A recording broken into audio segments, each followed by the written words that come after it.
It's Monday night, and you know what that means.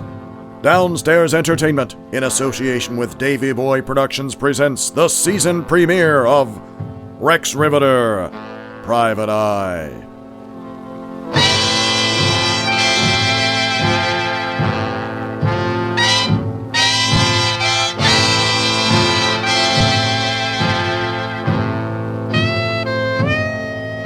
This season builds on the characters and plot lines from Season 1. If you haven't caught yourself up, we recommend you go back and listen to the episodes you missed. We'll be right here when you get back.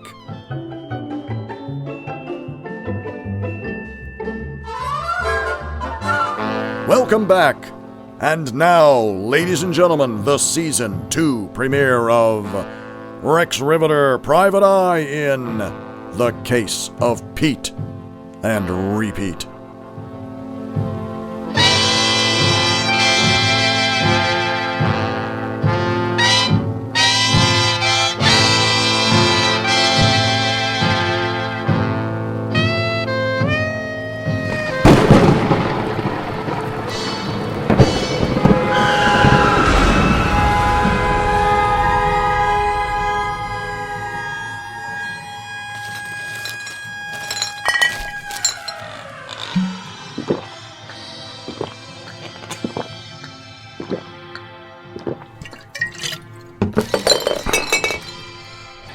September 1955, in the city of angels.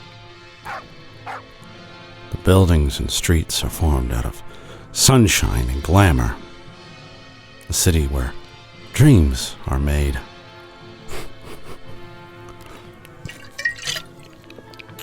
What a load of crap. My name is Rivetter, and I'm a bum. Maybe not the kind that stands around a trash can fire with fingerless gloves and a cheap wine bottle wrapped in a paper sack. But I'm working on it. I used to be a private dick. Sure, I had the fedora and a beat-up overcoat and a face with more lines than a New York subway. But at the end of the case, there was never a lone saxophone playing off in the distance. Lesson number 1 for living in this town. Nothing is like it is in the movies. There's no riding off into the sunset for palookas like me. When the sun sets, if you can crawl into a bottle of rye, consider yourself lucky.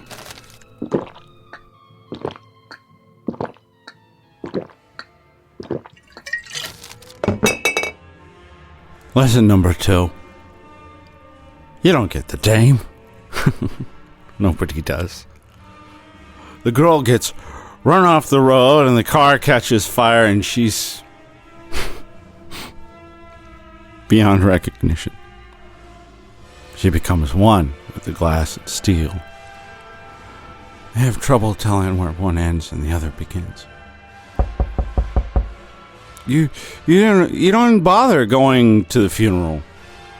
The girl you knew is gone. There's no coming back from that. You don't call her family. You had enough of that kind of thing in the war. Let somebody else take the hit this time.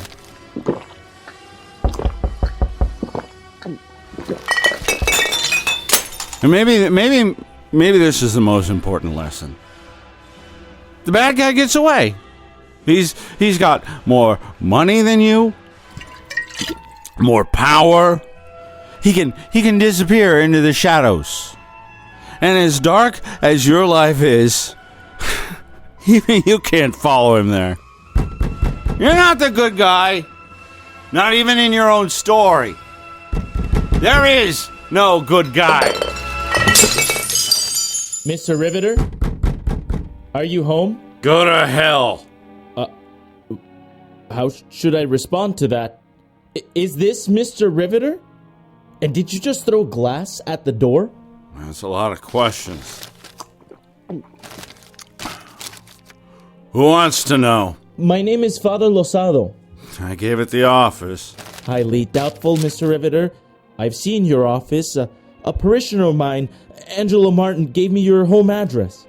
He's an attorney with a spot 2 doors down from your place on 3rd. What do you want? Well, for starters, I'd like to get out of this hallway. Let's take the stairs on your right. That'll get you back down to the street. Mr. Rivetter, I'm prepared to wait. I don't have anywhere to be until Sunday. What about you? Son of a bitch! I heard that, Mr. Rivetter.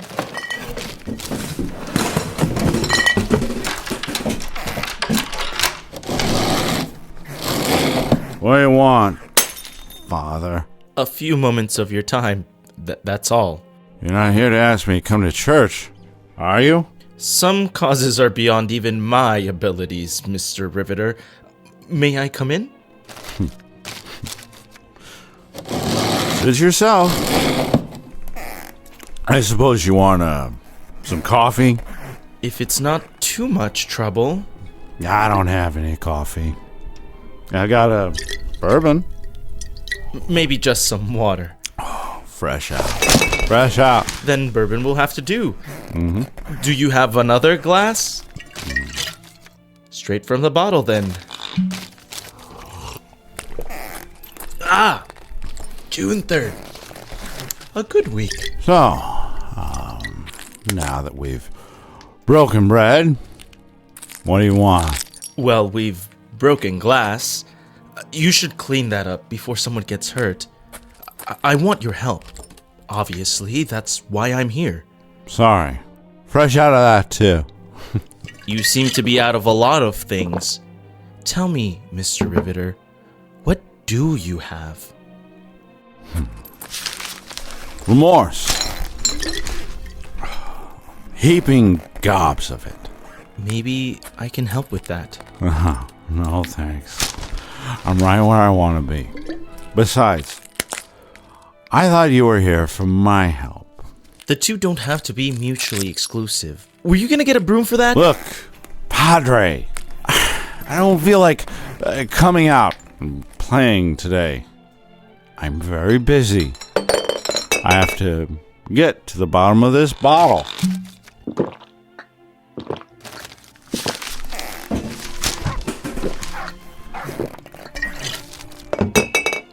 So, if you don't mind, speak your piece and go. All right, Mr. Rivetter. I have a problem, a very delicate problem, and I'm hoping you I can't. Thanks for stopping by. Let's not do this again real soon. Shut up and listen. This is important. Shut up. Not very, priestly. Perhaps you would prefer Hebrews. Endure hardship as discipline. God is treating you as his children. For what children are not disciplined by their father? That's a real nice sermon. If it's important, tell it to the cops. I know one in particular that you get along with.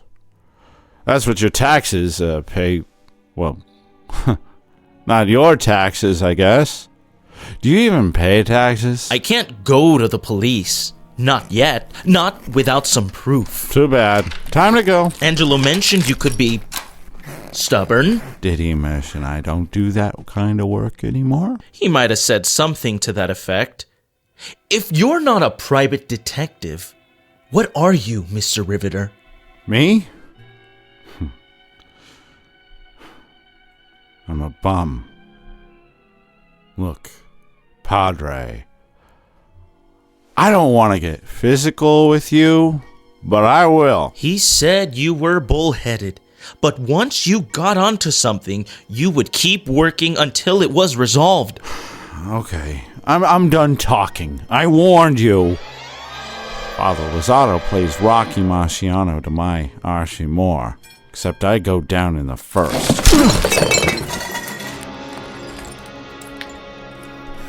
That's a hell of a left hook.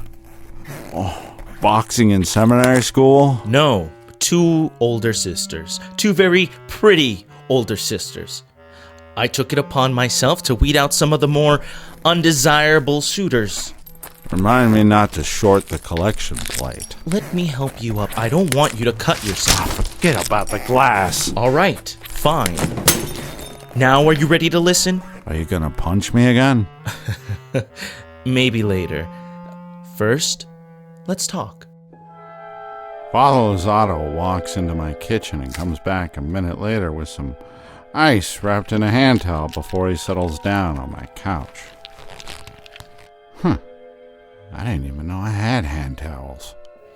Put that on your lip. It'll help with the swelling.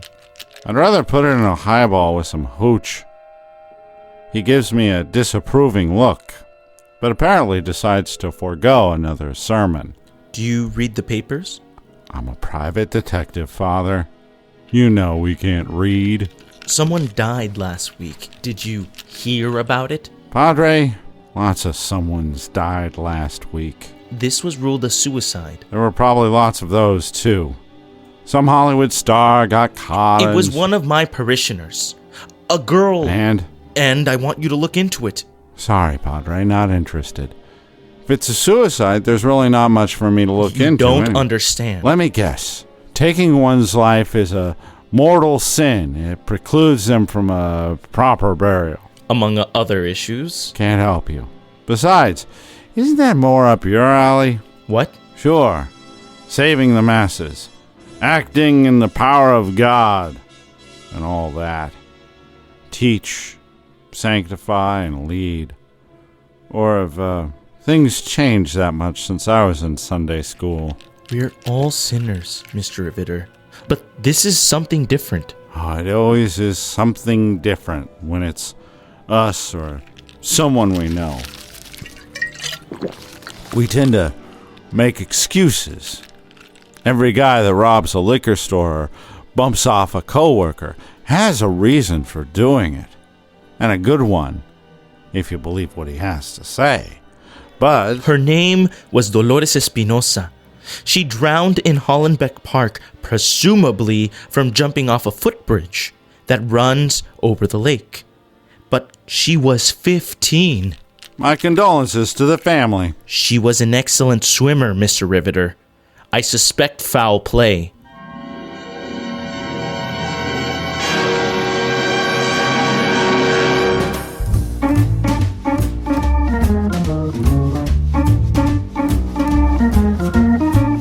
Hi, this is Rhiannon McAfee of Downstairs Entertainment. And this is Randy Coull. No, that's not who you are. And this is Dave Rivas of Davey Boy Productions. No, Who am I? you're the guy who killed me off his show. Oh, come on. Can't we let this go? No. Can't we get this? No. We should probably go to script, the thing in your hand. Okay. Go ahead. We hope you're enjoying the Season 2 premiere of Rex Rivetter, Private Eye. We'd like to take this opportunity to thank our listeners for their support over the first season and for being patient with us while we got up Season 2.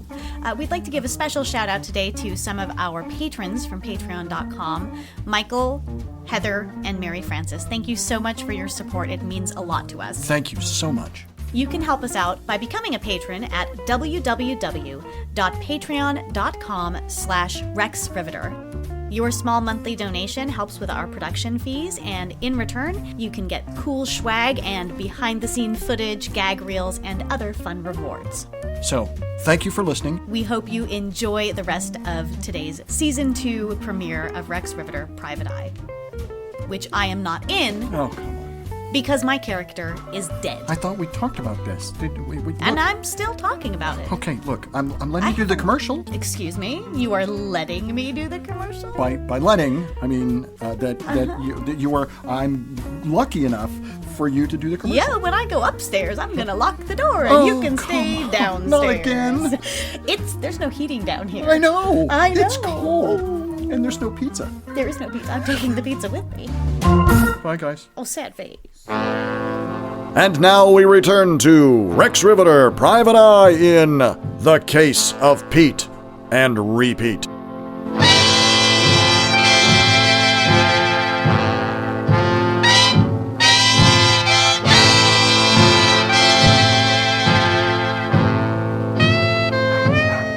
I suspect foul play, Mr. Rivetter. Why don't you start at the top, Padre? Does that mean you'll take the case? Nope. Well, maybe I can steer you in the right direction. I'm not in the habit of doing other people's laundry in public, Mr. Rivetter. If you can't help me, I told you I couldn't. I'll see myself out. What church? What? What church? Saint Viviana. Are you familiar with it? That's the one over on Temple, right? That's right. That's a pretty big cathedral, right? Why me? Why you what? Why did you come to me? The collection plate can't be running that dry. You could afford someone else, someone better equipped. I told you. I was referred to you by Angelo Martin. He spoke very highly of you. Why'd you go to him? He's a member of my congregation. We went to school together. I trust him. Where are the parents? Excuse me? Where are the parents? Why aren't they the ones throwing punches and lecturing me? Why aren't they looking for answers? It's just the mother. The father's no longer in the picture. I see. I don't take the paper, but I've got a radio and they reported on it. Briefly. A girl drowned in the lake. But you say she was a good swimmer. And that bridge is hardly high enough to be fatal. So, that's why you suspect some kind of foul play? Well, yes. However, the police said it's an accident. And that's just what it is. Nothing sinister. Just a freak occurrence. Something that happens every day. But with all the people walking the earth, we rarely see it. It's always somebody else's life that's affected. Except that one time when it isn't. When death darkens our door, we have to assume it's a plot. A boogeyman. Otherwise, how do we get up in the morning? If we know that at any moment our number could be up and there's not a damn thing we can do about it? How do we continue on? This was obviously a mistake. Angelo said you could be trusted. Oh, I can be trusted to look out for my own interests. And right now, my interest isn't getting sloshed. Forgive me, Miss Rivetter. I thought you could help me, but look at you, living in your own mugre. You can't even help yourself. How can I expect you to even bother? You're obviously not the man Angelo thought you were. Good luck to you. Son of a bitch! That was my last bottle. It sits at the base of my front door along with the glass from earlier, its contents seeping into the floorboards. I shouldn't let what Lozado said get under my skin. He's right. I'm not the man Angelo thinks I am. I'm not the guy anyone thought. But it did get under my skin. And it was just going to sit there and fester if I didn't do something like a boil that needs to be lanced. So, I decided to walk down to the liquor store on the corner and buy another bottle. That'll teach me. Rex Rivetter, public drunk. That's what I should get printed on my business cards. Except I don't have business cards. I don't have a business anymore. I haven't paid the rent on my office space in months. Mrs. Leibowitz stopped sending letters weeks ago. She probably sold everything to try and recoup her losses. Good luck to her. I walk into Hiram's spirit shop with the intention of grabbing the usual. I've got enough dough on me for one more fifth. Add that to the 4 I've drank since Friday, and that makes a whole, if my fractions are right. That's when I see her. Her hair's a little shorter than I remember. And the color isn't exactly right, but Something about her eyes. Or maybe it's the little line across her forehead when she sees me staring over the aisle. It's not her. It's not Jenny.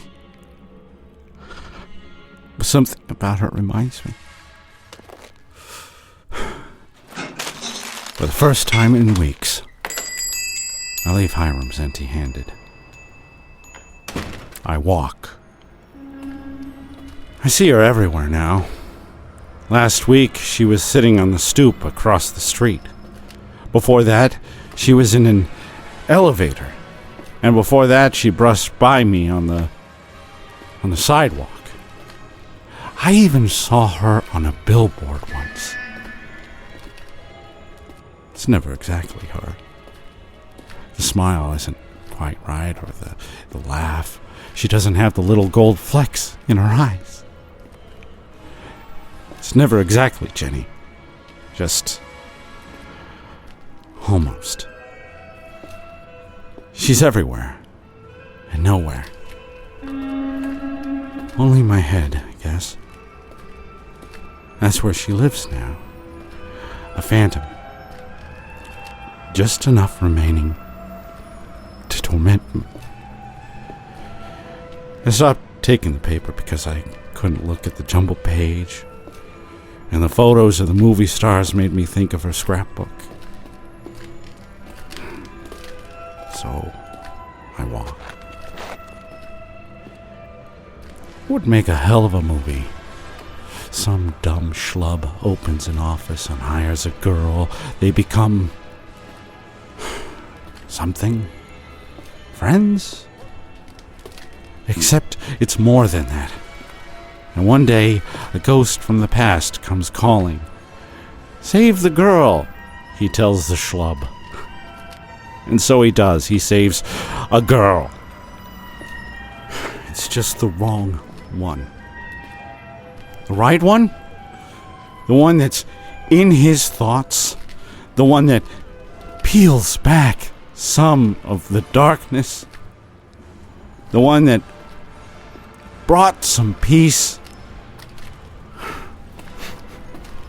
The schlub lets her die. And instead of doing anything about it, the schlub crawls into a bottle and pulls the cork in after him. Yep. A hell of a movie. Nobody would go to see it. Reeks. Too much of real life. Something catches my eye.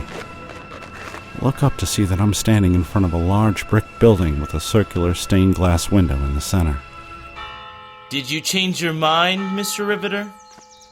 Who knows how long I've been walking. But I'm standing in front of St. Viviana.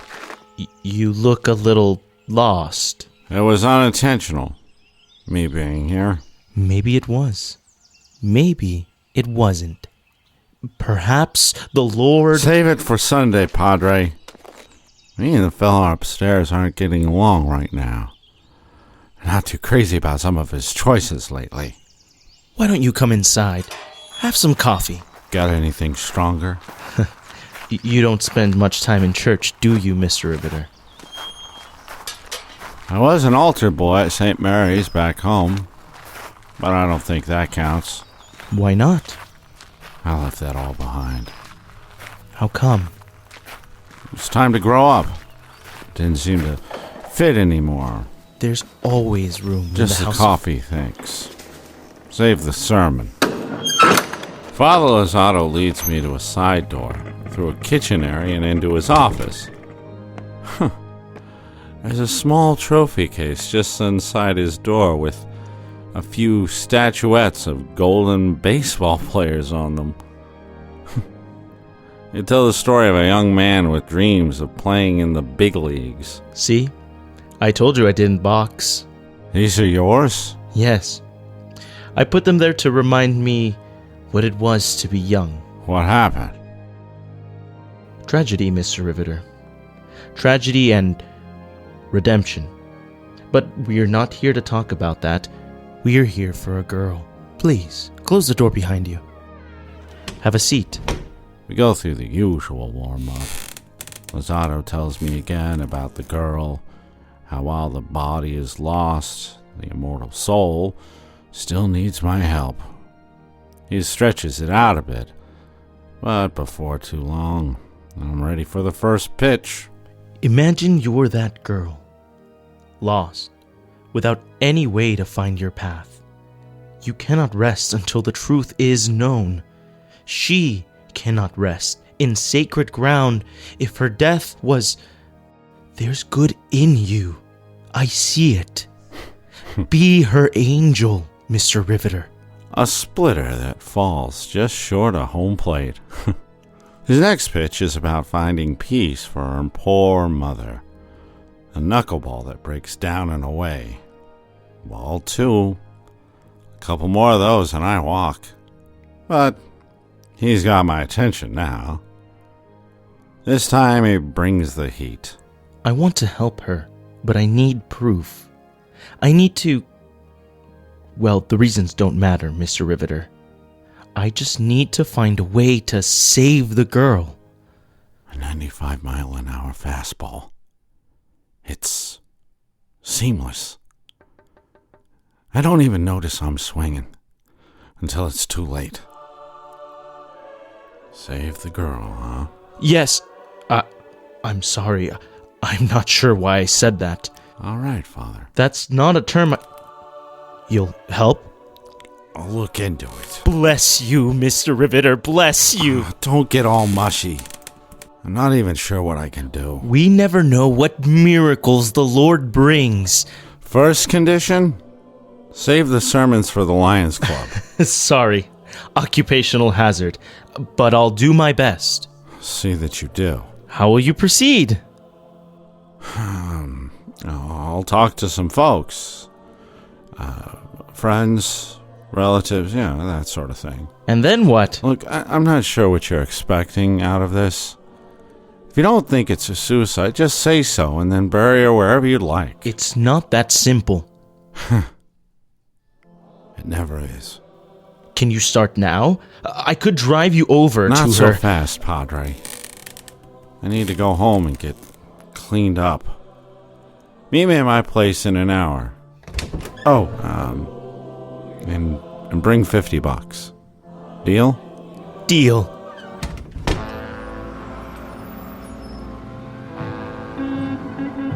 I step outside and hear the sounds of a city that just doesn't care.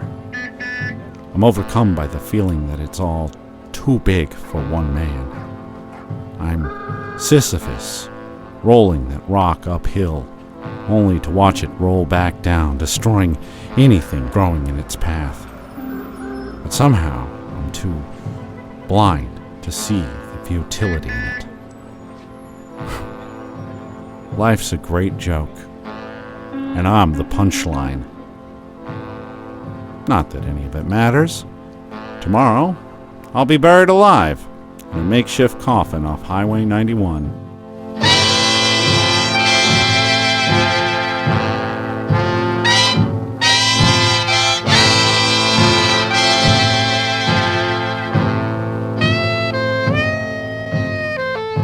Tonight's episode of Rex Rivetter Private Eye starred Randy Coull with guest star Edgar Diaz-Gutierrez as Father Lozado. It was written by Greg McAfee and is transcribed in San Diego, California.